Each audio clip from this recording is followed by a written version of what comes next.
We love football kits. Honestly, who doesn't? Alpha, I know you're very proud of your collection. I'm proud of mine. I like to think mine is a little bit better than yours, but you got a pretty decent collection. What are you wearing right now? I mean, first of all, it is a fact you have a better collection than I do. I no longer think my collection is better after seeing the last video we did on social. And boy, you have some of the most sick, like, I think sickest kits that I love, especially what you're wearing right now. We'll get to that later. What I'm wearing is, this is what I picked up from Classic Football Shirts on a whim. Like I looked at it and I was like, oh, this is Palermo. This is where I want to retire one day. And I want to like really, and I love pink now. I changed. Isn't that weird? So I'm just like, wearing this 1991 original Palermo kit today. I love that. I love that. Yeah, I literally have a list on my phone of classic kits that I need to buy and add to my collection for no reason, because I think, as a Manchester United supporter, which I hate to admit these days, I obviously have a lot of their kits, but I feel there's something about a football kit that's just in culture, that it's not just for players anymore on the pitch, right? It's for collectors and fans and people who maybe don't even follow football, that they want to represent, whether it's the badge, the colors, the front of kit sponsor. They just really make a fashion statement. So I'm just, football kits have just transcended the pitch, which I think is really awesome. Yeah, remember Kim Kardashian rocking Roma jersey from like the early 2000s or something? And then Everybody's doing suddenly, like, I was talking to someone from Roma and they're like, people are trying to buy our jersey because she wore it. I mean, this is literally this is a fashion statement. And whoever knows us and watching this podcast, listening to us, like, they know how much we love it. But also, I think the caveat is, most of the time, like, perhaps not today, but most of the kits we were wearing is either from Adidas, Nike, and Puma. But there's so many other brands that are producing these jerseys. They're smaller producers. They have different ethics, different, markets. And I feel like, it is really important to know them and see how they're doing it, how they're approaching this market. That is very difficult to, I think, infiltrate, with the big names dominating probably the majority of the market today. Yeah, I think as the world's most popular game, that's certainly growing here in the United States as well too. Everybody wants a piece of that pie because they know billions of people around the globe are going to watch the sport, and they're going to see these kits and they're going to say, I want this for my collection, whether they have a connection to that club or not, that they're going to want that. So like you said, there are those big name players. We see the same thing in golf. I obviously cover a lot of golf as well too, that there are these amazing legacy brands that have been doing it for 100 years, 80 years, 50 years, all that kind of stuff like that. And there's so many brands that are up and coming and more quote unquote recent that do want a piece of that pie as well too. And there's one that we're going to talk about in today's episode that's based out of Mexico. Yeah, based in León, Mexico. Charly is the most prominent brand in Mexico, the official sponsor of Liga MX. Atlas, León, Xolos, Pachuca, and Santos Laguna are some of the teams that they sponsor. And after opening an office in Irvine, California, the brand decided to open up to the U.S. market. They open an office in Irvine, California, and particularly their biggest market is the USL, which we talked about recently, is doing, big waves in soccer in the United States. Exactly. Yeah. Major League Soccer has a league-wide deal with Adidas. So for other, brands, they need to look elsewhere. And this brand, Charly, their U.S. business has experienced 156% revenue growth year over year for the first 5 years in the market, as their products are sold in over 200 Dick's Sporting Goods stores across the country, as well as specialty soccer retailers, soccer.com, Fanatics, and more. So joining us to discuss Charly's growth, especially in the U.S., is Charly USA National Sales Director, Matt Bickham. This is Finance of Football. I'm Michael LoRé. And I'm Asli Pelit.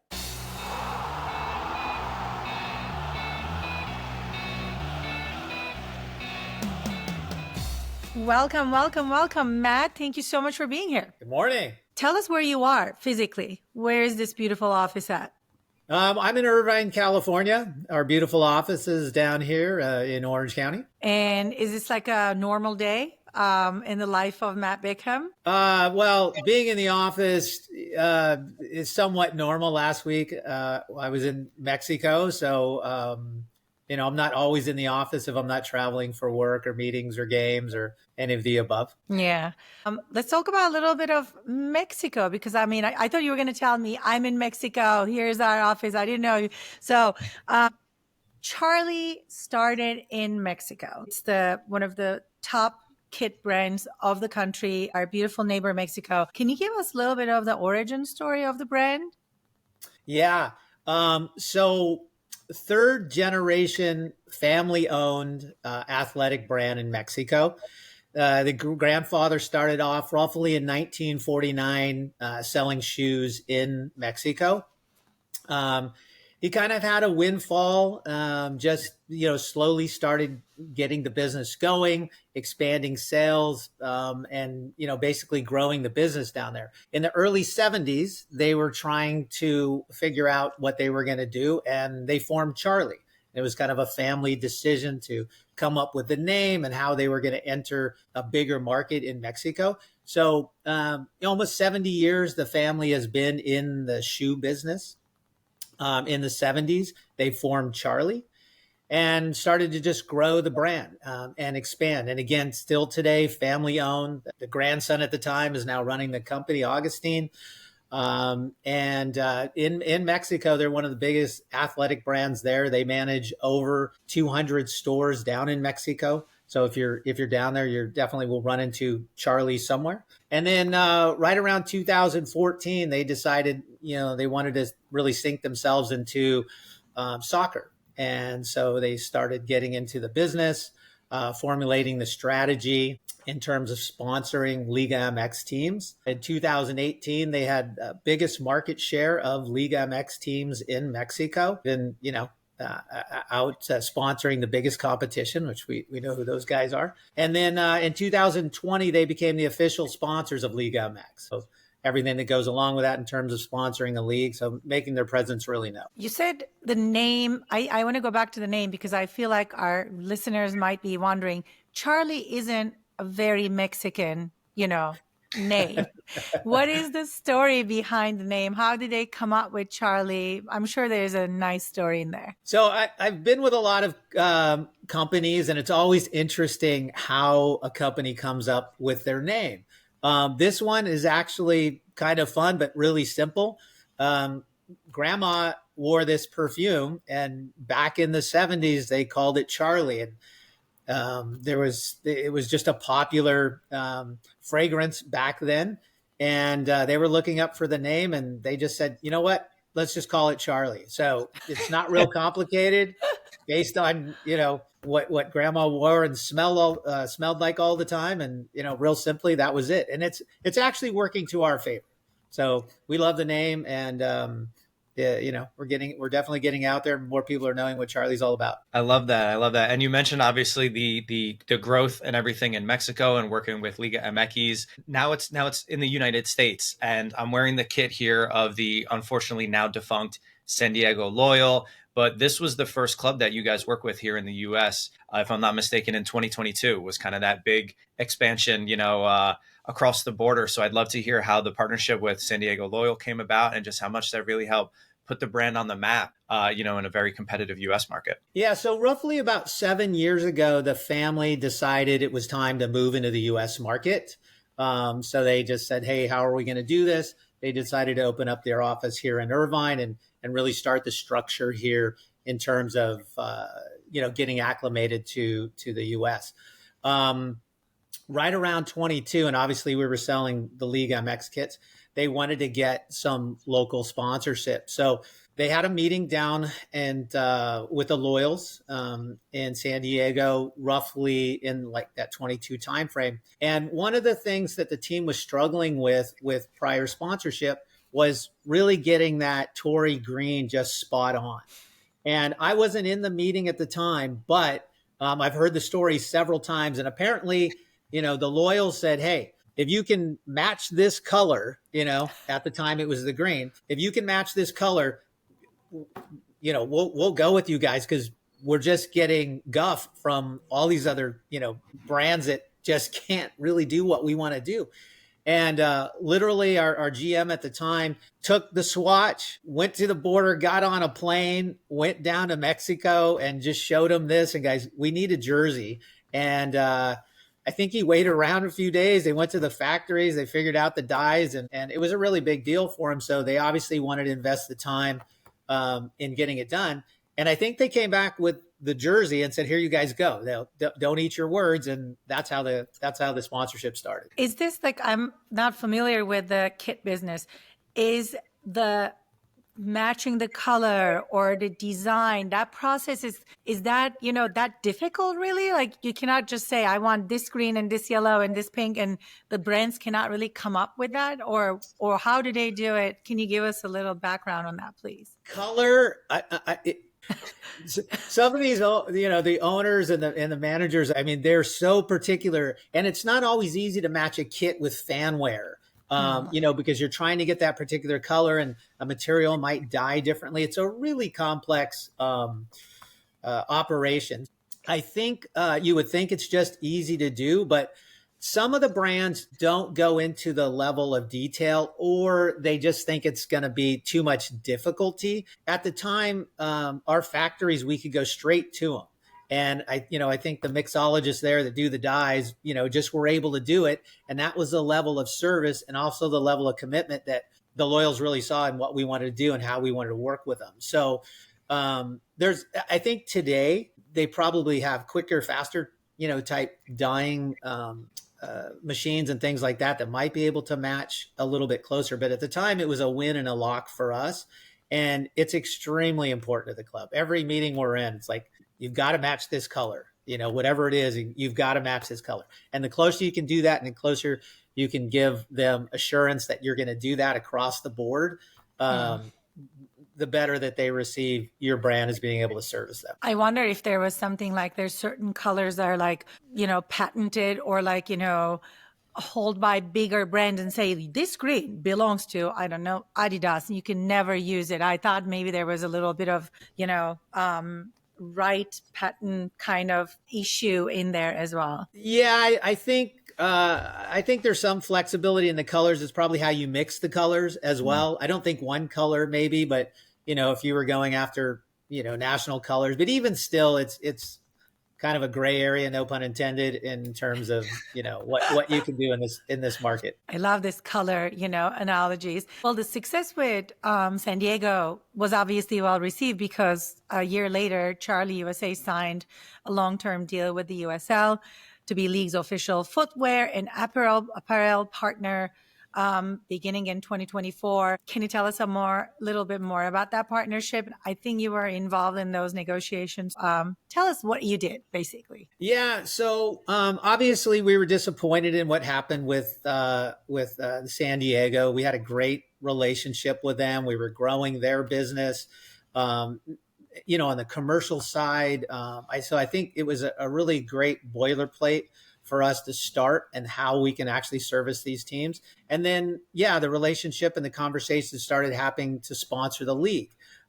We've had a great relationship and a lot of success sponsoring Liga MX. Obviously, if you do any Google search, Liga MX is one of the most widely viewed leagues in North America. And us, Charly, having the biggest component of that in terms of sponsored teams really helped. So we wanted to roll out the same strategy to the Division II team or league, the USL. Really, the strategy behind that is, you mentioned earlier, how do you compete with some of these bigger brands? I think for them, because they have so much invested in some of these other leagues and with players and teams around the world, for us, the USL really is our focal point. It really is our main strategy. And we can give a lot of attention and a time and detail to what they need, not only from a league perspective, but also from a team perspective, and how we can invest in those teams. And that's working out in our favor. And I think also the teams that are with us favor in a really successful way. And we're expanding right now. We're at 7 teams in the U.S., and we're looking to expand that somewhere between 10 and 12 teams by 2027. And again, it's all that servicing component, and it goes back down to starting with the loyals. I mean, one of the most important things to owners and to the fans alike is really creating that compelling commercial aspect, right? It's like they want to wear their teams proudly. But I think just all of that encompassing is really how we're working ourselves into the platform and being successful. Yeah, I love that. I think for me, again, being a huge soccer fan and seeing the growth of the USL, it's like every day, hey, we have a new project here. We're announcing a new club there. And it's like, I love what they're doing to complement Major League Soccer. And I feel for some brands, it very much is like, here's a jersey template. And then now it's just fill in your respective team colors. And everyone kind of gets that jersey. You slap on your respective, front of kit sponsor, and there you go. But what I love what you guys are doing is each of these seems so unique with the different clubs you work with, that it isn't just, okay, here's the loyal kit for the season. Now this works for, the club in Pittsburgh or Charleston or whatever. So, talk more about that kind of one-to-one personalization, where if the loyal wanted a specific color or this other club wants a specific color, that you guys are, I hate to say not big enough, but like that you guys can give them that one-to-one kind of relationship, knowing that especially at a level like USL, that brand identity is so key in terms of, growing the club in some of these, quote unquote, smaller markets. Yeah, great points. I think that's one of the ways that Charly really is challenging in the market to the other brands, is we have that customizable ability to really give customers, the teams, the leagues, the management what they want. I can't give all the specifics, but we were recently canvassing. We wanted all the specifics. I know please, the Matt. The government secrets. I just don't want the competition to know, because they're going to go, hey, where'd these guys come from? But we were there, and the team flew. When I say the team, there was 4 of us, so it wasn't just one person. We were invested in this club and getting this team. And when we got to the market, again, I try not to spill any beans, but part of what we do is we get out and we see what the consumer's doing. We see what they like. We see what they want for inspiration, because at the end of the day, it's the fan that drives it all, right? They drive everything. I mean, everything in this business, it doesn't matter what sport you're involved in, it comes down to the fan and the person that is going to attend these soccer games and bring with them the spirit of what the team has. And that's what we do. That's what we know as a brand. And we can really get personal with the team. And again, we go to the market, and then, we start doing, brand boards, and we start, they love this in this town. And the recent town we went to, we found a lot of things that they love. And then we take those mood boards back to our actual designers, and we present them, and we transfer that passion to them. And then we work with them to design these kits and really get something that they love. And we just launched our kits, recently with the current teams, and the feedback's been phenomenal. And we see sales over sales versus the prior sponsorship. And they're already seeing increases in sales just comparatively. And I think some of that just goes to the level of the detail that Charly wants to bring to these teams. And again, it doesn't come easily. We don't just have a blank and we go, hey, we can patch this and put your crest on here and go to town. It's the color. It's the feeling of what that specific community brings to that team. And that's how we want to bring it to life. And I mean, you can compare these 2 jerseys. You can say, well, you're like, used to be just a color and the neckline and just the logo. And clearly what Michael is wearing is more of a sophisticated model. And it's getting like that, right? People are looking for detail and fashion becoming much more important than just fans, like I wear this to the stadium this weekend approach to kids. But I want to ask you something about this is, there's a big difference between Mexican market and the US market. In Mexico, I'm assuming similar to Argentina and Brazil, where I know much more about their culture than Mexico. But you wear a jersey that was your grandfather's, or that was your lucky jersey, and you don't even go and buy more, or like not necessarily because a new jersey maybe came about. Maybe Mexico is different, but in South America, people are very much believe in the lucky, aspect of a jersey. In the United States, we actually spend a lot of money in merch. Like, I was at the Gotham game last week. There were people with the hats and the scarves and the jersey and then this and that. So Charly's, expansion to US is probably like also a big business, opportunity, because probably this is going to be a market where people are going to buy a jersey every year, if not 2-3 jerseys a year, if there's the first kid and the second kid, right? Can you talk us a bit about that and how that is different between Mexico and the US, perhaps? Yeah, I mean, the U.S. market is, bananas. I mean, Yeah. we do some extravagant things here, and we're fast. We're constantly changing. There's a lot of discretionary income out there that, if you have the right fanware, consumers are going to buy it. As a matter of fact, that was one of the narratives at our recent conference. Was I was trying to express that.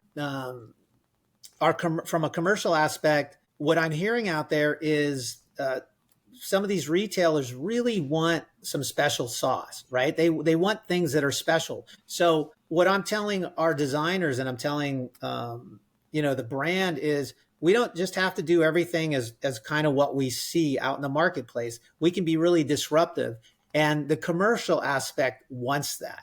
They want to see something different, even if it's at a premium. They want to see something different. So we're looking at all of, the fanware as well as the customization that we can do to the jerseys to create a unique environment within the soccer world. But Michael's wearing a great example of something that just kind of threw us off there differently. And when he raised up a little bit, you saw Rocket League. So even a sponsor of a team can really make a difference, because I was in a game store recently, and in the back of the game store were those jerseys. So we even opened up this secondary or tertiary market for gamers to wear that jersey because it said Rocket League on it. So even if they weren't a soccer fan, they became one, but all of a sudden they're representing, because you can't really get a jersey for gaming out there. So I think I'm kind of dancing around your question a little bit, but I think I just think there's a lot of opportunity to be challenging out there to the what everybody assumes that soccer should be. And I think there's ways for us to be that challenger brand and throw some curveballs in the business. I got a lot of ideas that I've been throwing at the team. Some of them already come to fruition in some of the things that we create. The Heritage jersey is one of those that we created this year. But yeah, anyways, I love that. Yeah, I love that. I think the U.S. market is just a completely different animal. And you mentioned opportunity. Working with the USL, you guys have obviously worked with them for a few seasons. They're in the news 24/7, not only for the expansion sides, like I mentioned before, but they just announced, plans to create a new division, a Division I men's league, which then is at the same level of Major League Soccer. And with that, they're going to, start with promotion and relegation. So talk about that opportunity for you guys in terms of the bigger eyeballs, in terms of another division with USL. Like, have you spoken to those guys about being, does that come under your umbrella as the official, footwear and apparel partner? Or is that something you guys are still figuring out? Just talk about the opportunity at hand, knowing that the USL is pouring gasoline upon gasoline on that fire that they're building. Well, if you look at the market and everything that's going on, there's now the Leagues Cup every year. That's been phenomenal. I mean, obviously when Messi got back or came over to the US 2 years ago, Miami won. That just created so much exposure. We were there, and I swear it was a wrong call on an offsides that didn't put us forward. But we would have played Miami. And then, that's kind of the windfall, right? Like, you hope for those moments, right? That would have been just tremendous exposure for the brand. But we're still happy because I believe in a rising tide raises all boats. But the opportunity, our connection and relationship with the USL, we only think is going to grow. There's so much going on in soccer. We have last year we played in where was the All-Star game? MLS All-Star game was yeah, in Columbus. Columbus. I was like, I was there. I should remember where it was. Yeah, same with me. I told you I can't remember what Too happened. many parties, both of you. Too I many think parties. that's what's going on. Yeah. In Columbus. Thank you. But we Liga MX won MLS. I think it was a 4-1. Phenomenal game. Not close, yeah. The fans there are amazing. Columbus Crew, I mean, everything that they do there, you can see that energy. But we had a great showing, which tees us up for the next All-Star game in Austin. Coming in July. We're looking forward to that. We got Leagues Cup coming up again. I don't know if you heard the controversy out there. We have 2 teams qualified for the FIFA Club World Cup. I think it comes down to May 4th or 5th, where they're going to figure out, what's going to happen in terms of, what teams are going to go forward. And then